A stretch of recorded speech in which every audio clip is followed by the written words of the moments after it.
The unexamined life is not worth living. Most of us wake up, immediately check our phones, rush to work, worry about bills, stress over the news, and collapse into bed, only to do it all again. We are living in a state of constant reaction.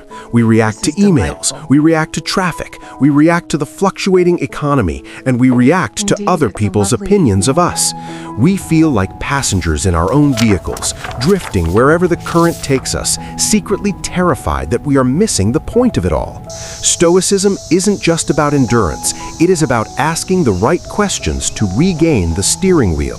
Today, we will explore 9 powerful questions that act as a filter for your mind. These aren't just philosophical musings, they are practical tools to cut through the noise, eliminate anxiety, and reclaim your time and sanity. If you are ready to stop drifting and start living with intention, welcome to the community. Click subscribe to join Timeless Wisdom Official on this journey toward a clearer mind. Question number 1. Is this within my control? The first question is the ultimate weapon against anxiety. In modern America, we are facing an epidemic of high-functioning anxiety. We lie awake at night stressing about the results of an upcoming election, the volatility of the stock market, the weather ruining our weekend plans, or what a passive-aggressive coworker thinks about our presentation. We exhaust our emotional battery trying to micromanage the universe. The Stoics, particularly Epictetus, taught us that all human suffering stems from trying to control things that are not ours to control. So, the next time your chest tightens with stress, pause and ask, is this within my control? Imagine drawing a circle on a piece of paper. Inside that circle is your character, your actions, your words, and your perspective. Outside that circle is everything else. The economy, the traffic on I-95, your reputation, and the past. When you focus your energy on what is inside the circle, you become powerful. When you focus on what is outside, you become a slave. Let's look at a real-life scenario. You are passed over for a promotion you worked hard for. The immediate reaction is bitterness, ruminating on why the boss made that decision or gossiping about the colleague who got the job. That is focusing on the external. It is a recipe for misery. The Stoic shift asks you to look only at your circle. Did you work hard? Did you present yourself with integrity? If the answer is yes, then you have succeeded. The outcome was never yours to command. By asking this question, you stop shouting at the rain and start adjusting your sails. Question number 2. Is this essential? We live in the culture of more. More apps, more subscriptions, more side hustles, more clothes, and more noise. We wear our busyness like a badge of honor, convinced that if we aren't constantly exhausted, we aren't productive. We suffer from the fear of missing out, terrified that if we disconnect, we will fall behind. But looking at our calendars and our credit card statements, we have to ask, how much of this actually matters? Marcus Aurelius, the emperor of Rome who had every luxury at his fingertips, constantly reminded himself to strip away the unnecessary. He understood that tranquility doesn't come from having more, it comes from desiring less. So, before you commit to that new project, buy that new gadget, or doom scroll for another hour, ask yourself, is this essential? This is the filter of essentialism. Apply the 90% rule. If an opportunity, a purchase, or a commitment isn't a hell yes, then it should be a no. Think about your digital life. Before you unlock your phone, ask the question, is checking this notification essential to my character or my goals? Or is it just a dopamine hit? When you ruthlessly eliminate the non-essential, the gossip, the clutter, the mindless entertainment, you don't just get more time. You get your life back. You realize that you were never too busy. You were just distracted. Question number 3. Who am I trying to impress? There is a uniquely modern trap that keeps millions of people in debt and unhappy, keeping up with the Joneses. Today, the Joneses aren't just your neighbors. They are the influencers on your screen living seemingly perfect lives. We buy cars we can't afford, wear clothes that are uncomfortable, and post curated photos of our vacations, all to chase validation from people who don't truly care about us. We tie our self-worth to likes, views, and compliment. But the Stoics classified fame and public opinion as indifference, things that have no bearing on your actual worth as a human being. Ask yourself honestly, who am I trying to impress? If you stopped posting on social media today, would your life lose its value? If you drove a cheaper car, would you be less of a person? Usually, we find that we are performing for an empty theater. We are exhausting ourselves to win the approval of strangers or to make our exes jealous. Try this visualization. Imagine you are performing a play, but the auditorium is completely empty. There is no applause, no criticism, no audience. Would you still act with the same integrity? Would you still make the same choices?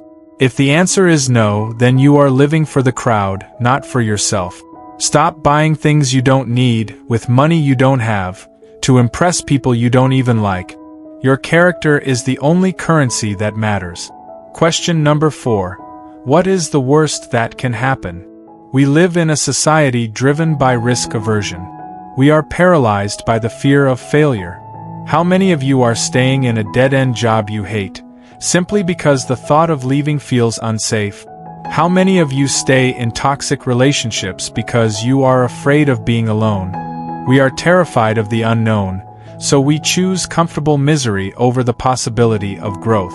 We are often told to think positive, to manifest success, and to ignore negative thoughts.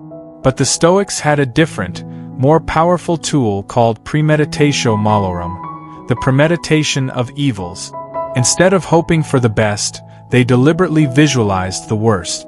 When you feel fear holding you back, ask yourself, what is the worst that can happen? Don't just ask it vaguely. Define the nightmare. Write it down. If you quit your job to start that business and it fails, what actually happens? Do you die? No. You might lose some savings. You might have to move into a smaller apartment. You might have to find another job. When you look the monster in the eye, you realize it is not a monster at all, it is just a shadow. You realize that you are resilient enough to handle the worst-case scenario. By stripping fear of its vagueness, you strip it of its power. You stop making decisions based on fear and start making them based on potential.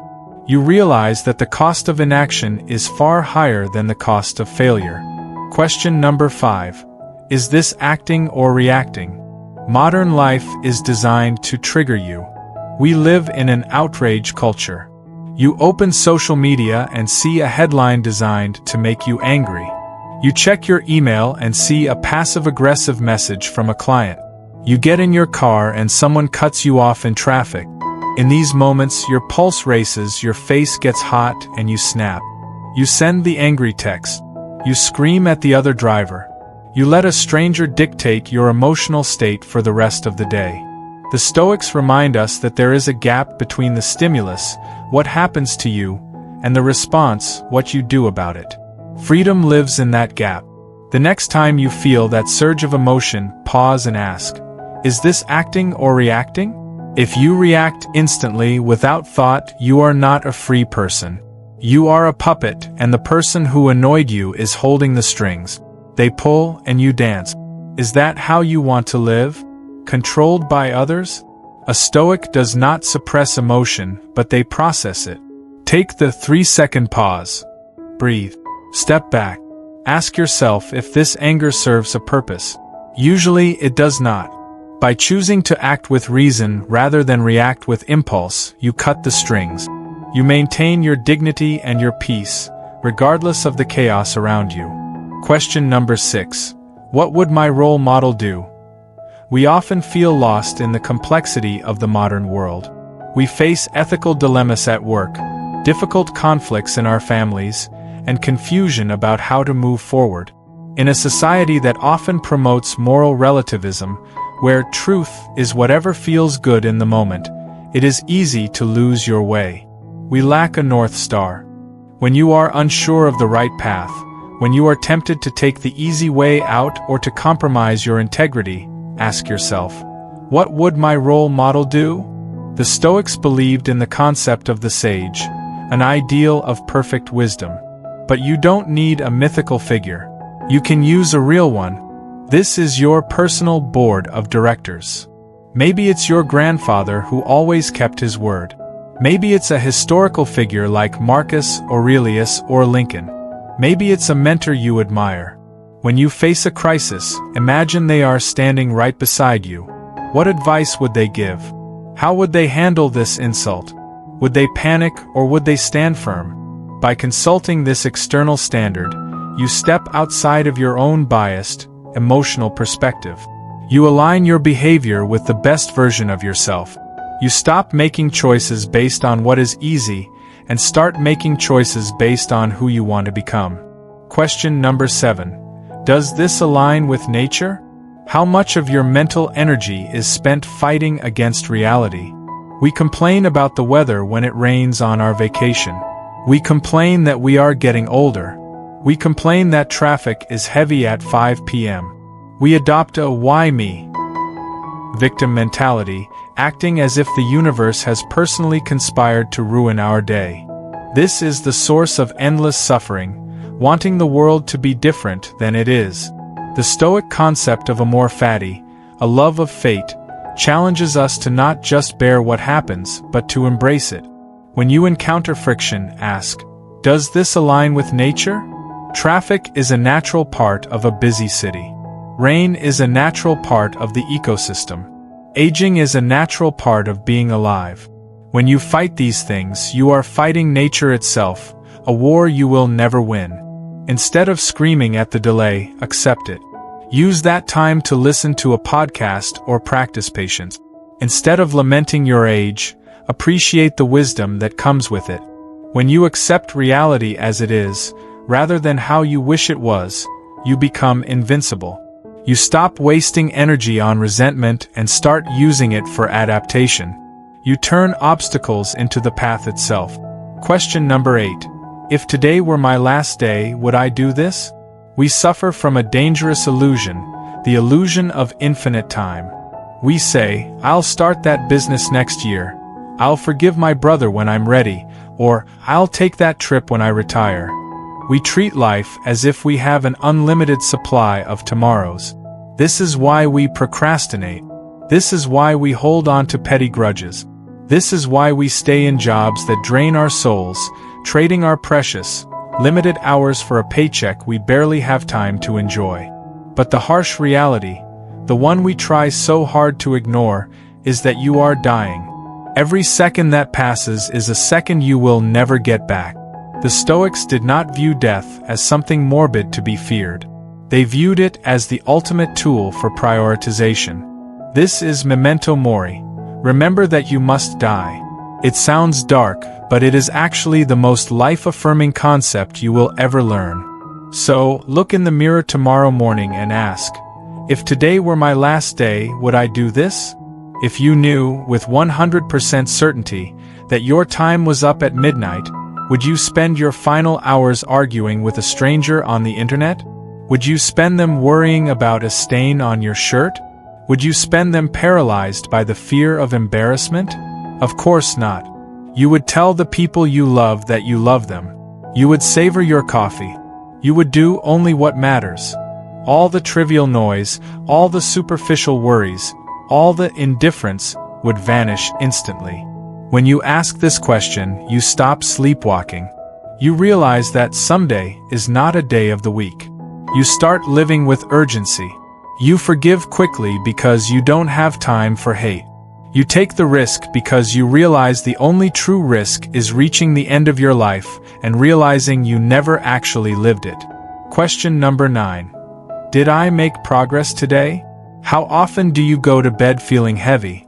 You lay there, staring at the ceiling, replaying an awkward conversation, stressing about tomorrow's to-do list, or feeling a vague sense of emptiness. You feel like you were busy all day, but you didn't actually move forward. In our hustle culture, we measure success by productivity, how many boxes we check. But Stoicism measures success by character, how much we improve. Without reflection, we are just hamsters on a wheel, running fast but going nowhere. The Stoics, borrowing from the Pythagoreans, had a mandatory evening ritual. They never allowed their eyes to close in sleep until they had reviewed the events of the day. Tonight, before you drift off, put down the phone and ask yourself, did I make progress today? Break this down into 3 specific parts. 1. What did I do well? Did you stay calm when the kids were screaming? Did you focus on your work deeply? Celebrate these small wins. They prove you are capable. 2. What did I do poorly? Be honest but not cruel. Did you lose your temper? Did you waste 2 hours scrolling? Don't beat yourself up, just acknowledge the data. 3. What can I do better tomorrow? This is the key. Make a plan.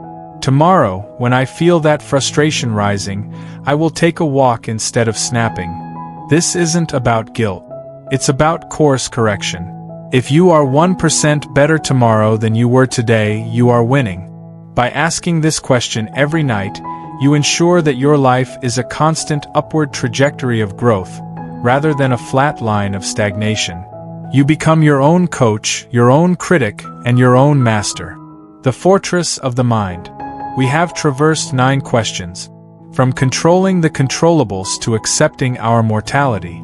From filtering out the noise of modern consumerism to finding the courage to face our fears. Life will not stop throwing challenges at you. The economy will fluctuate, people will be difficult, plans will fail, and things will break. You cannot stop the waves, but you can learn to surf. By asking these questions, you transform from a passive observer into an active architect of your destiny. You build what the Stoics called the inner citadel, a fortress of the mind that no external chaos can breach.